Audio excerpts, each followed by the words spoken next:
Bismillahirrahmanirrahim. Assalamu alaikum dear students, how are you? I hope you would be fine.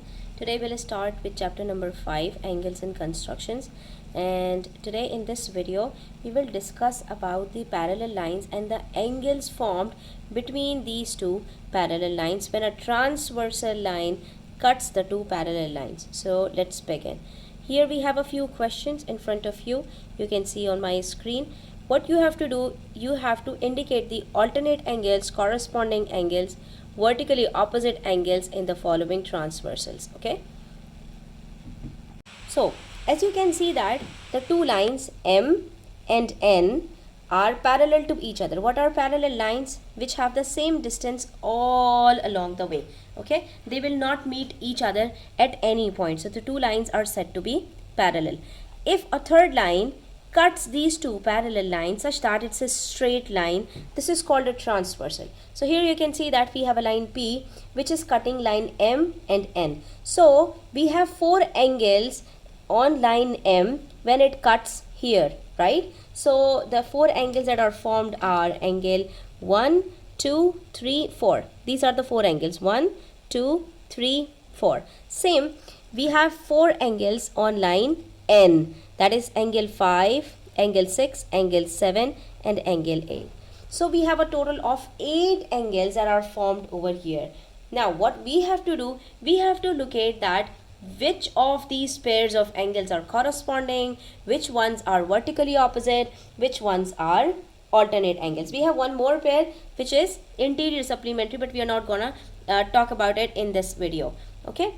So when we talk about these two parallel lines, always remember there is an F formed when we make corresponding angles. So we can say that the two angles that are in the same direction, same position, of the same size are called corresponding angles. So if you look at angle 1, the corresponding angles, for the corresponding angles, always remember the two corresponding angles will always form on the two different lines. We cannot form corresponding angles on the same line. That is when angle when the line P will cut angle M, the line M, so the angles for the four angles that are formed will not be corresponding to each other. Okay.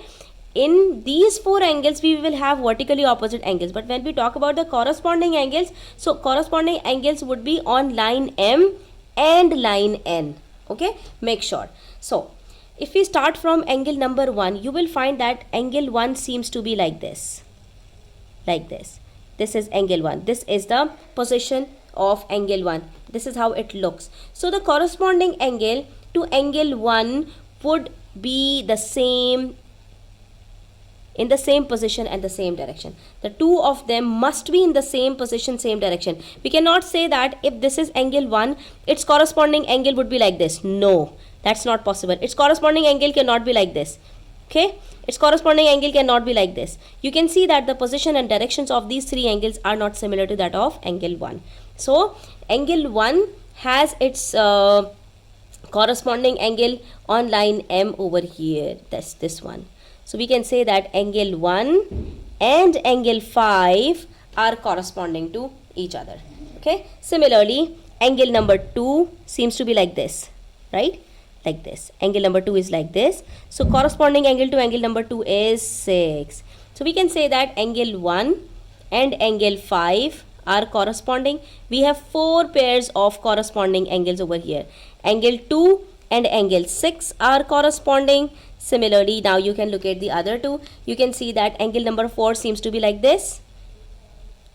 And the other angle that seems to be exactly like this is angle number 8. Right?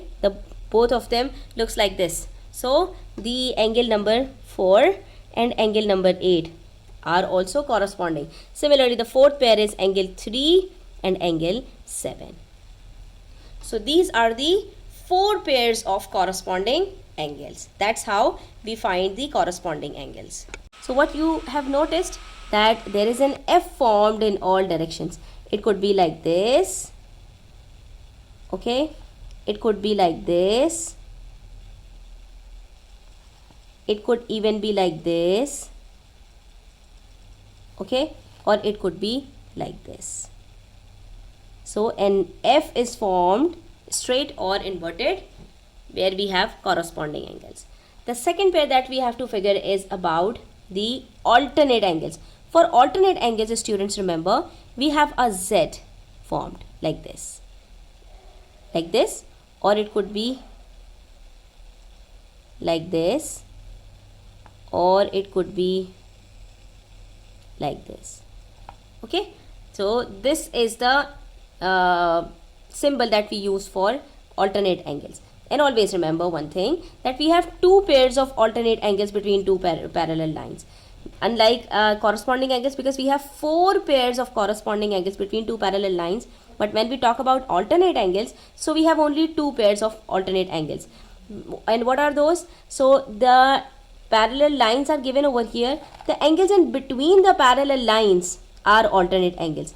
One of them would be on the right, the other one would be on the opposite left.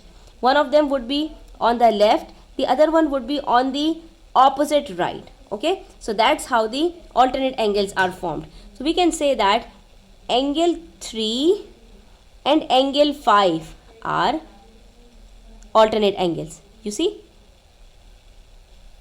it seems to be quite like this. Angle 3 and angle 5 are alternate angles. And when we talk about the other pair, so that's angle 4 and angle number 6, and it seems to be like this.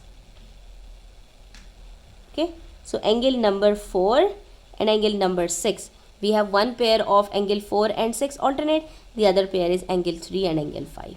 So we'll write it over here.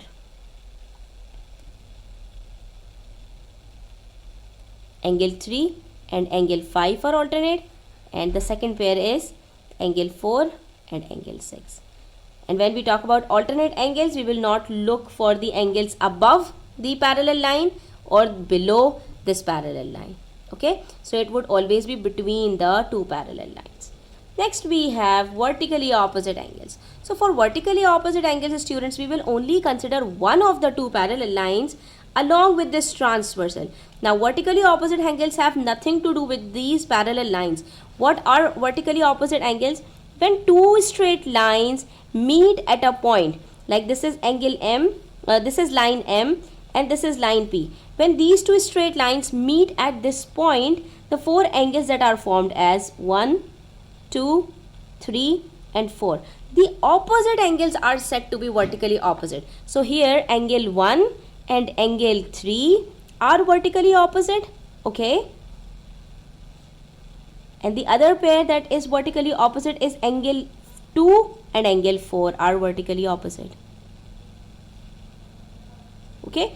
And for the other line where we have line N meeting with line P, at this point four angles are forming 5, 6, 7, 8. So 5 and 7 are vertically opposite. Similarly 6 and 8 are vertically opposite. So what have we learned so far about the corresponding angles, the alternate angles and the vertically opposite angles? Here comes question number 2. Now using the properties of corresponding angles, alternate angles, vertically opposite angles, we have to solve the parallel lines. We have to find out the unknown angles. Here it says in the figure angle 2 equals to 75 degrees. One of the angles is given. We have to find the measure of the remaining angles. So what are we supposed to do? Let's see.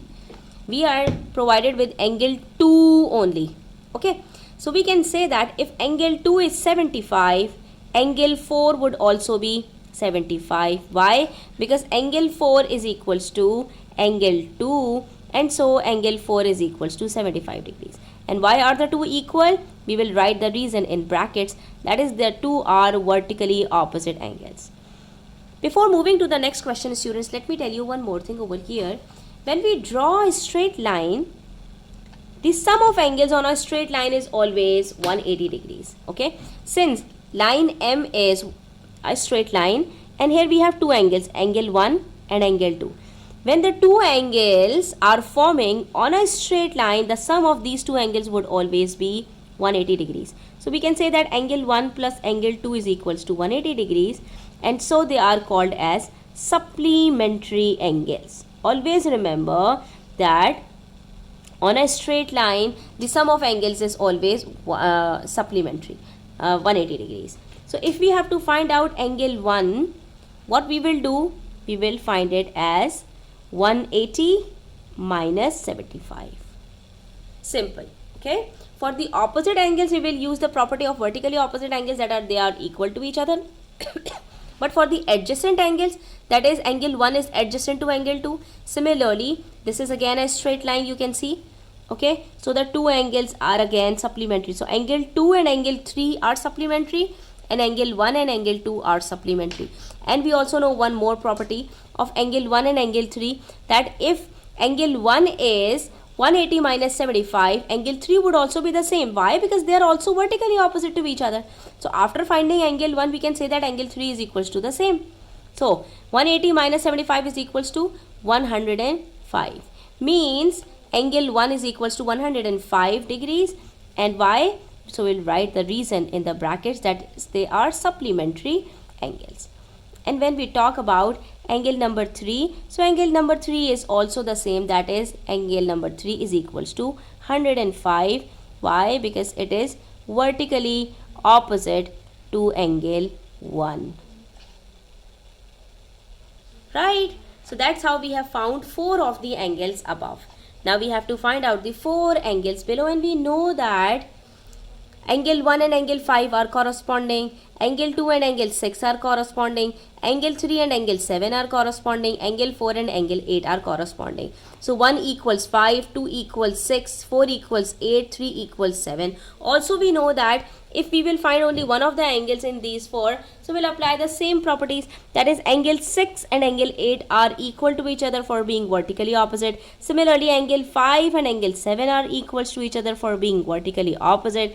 One more thing we have to consider, that you can see that we have a Z forming over here between the two parallel lines. So angle 4 and angle 6 are alternate angles. So if we are provided with angle 4, we can say that angle 6 would be equals to angle 4 and angle 6 would equal to angle 2. Angle 6 will be equals to angle 2 for being corresponding. So we can say that, if you want to write it like this, angle 6 is equals to, what was the size of angle 2? It was 75. So you can write any of the two reasons, that is it is corresponding to angle 2. That's why it is what, 75. Or you can write another reason as angle 6 is equals to 75 because it is alternate angle to angle 4, and angle 4 is also the same, that is 75 degrees.